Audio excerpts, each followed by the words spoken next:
To all members of our Xavier family, as we draw to a close of what has been a tumultuous term of schooling, which has seen all of us challenged to adapt to shifting circumstances, I think we can all look back and be proud of what resilience we've shown. While alternative provisions for education, mainly through a digital platform, was a new experience for many, the way staff managed this shift and students adjusted throughout this period was quite inspirational. While our part of the world has been relatively unscathed by the pandemic, it has been hard to watch its devastating impact on other parts of the globe. Our thoughts and prayers are with all those who suffer and grieve at this difficult time. But good can come out of tragedy. I watched the Governor of New York, Andrew Cuomo, on the weekend give a profound reflection on the challenges that his state faced as the epicenter of the virus in the United States, and his elation that the infection rate, hospitalizations, and deaths had dropped to their lowest levels in months. His message was simple and heartfelt. We did this together. We did it for each other. We are New York tough, and in the end, love wins. Always. Black and white and brown and Asian and short and tall and gay and straight.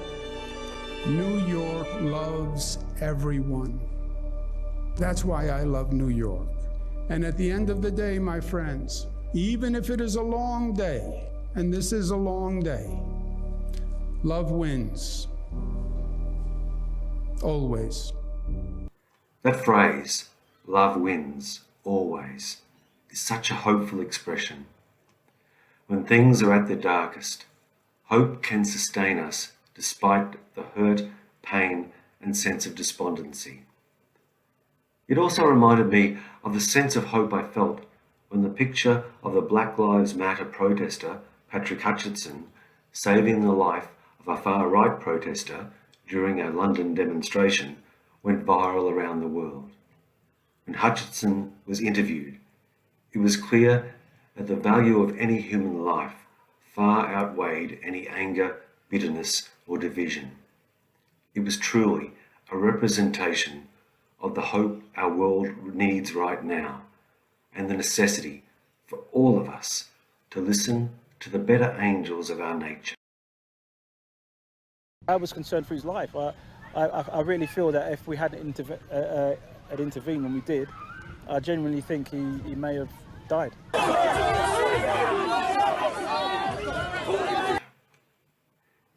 It is too easy to be cynical about the world around us and to look for ulterior motives and hypocrisy.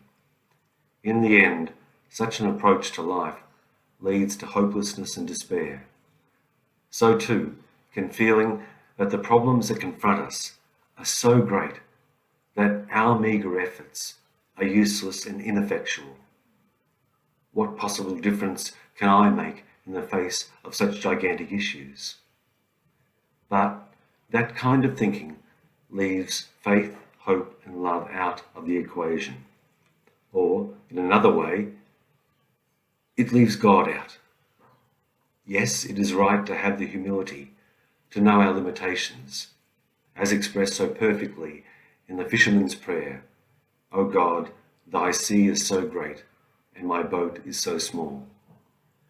But never underestimate the power of God, that power of faith, hope, and love, to use our contribution, however humble, to change the world.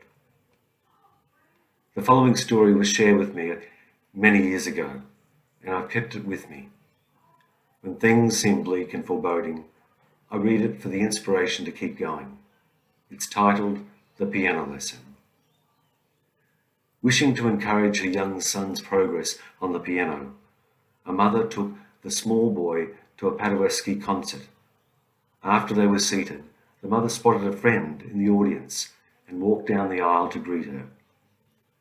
Seizing the opportunity to explore the wonders of the concert hall, the little boy rose and eventually explored his way through a door marked "No Admittance."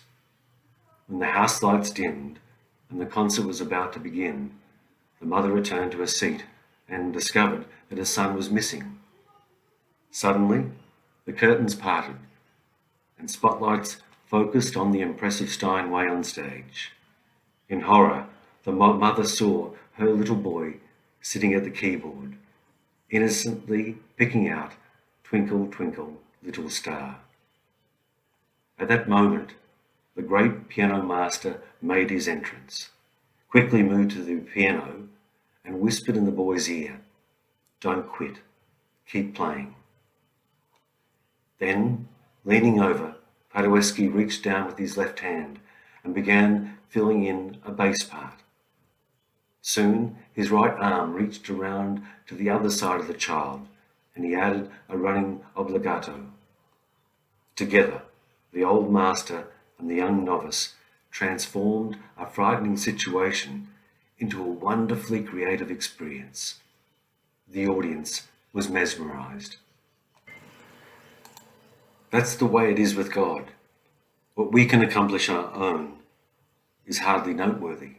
We try our best, but the results aren't exactly graceful flowing music. But with the hands of the Master, our life's work truly can be beautiful. Next time you set out to accomplish great feats, listen carefully. You can hear the voice of the Master whispering in your ear, "Don't quit, keep playing." Feel his loving arms around you. Know that his strong hands are playing the concerto of your life. Remember, God doesn't call the equipped. He equips the called, and he'll always be there to love and guide you on to great things. I hope you enjoy the school holidays and are blessed with the spirit of hope in your life that will enable you to persevere and, when necessary, to move mountains.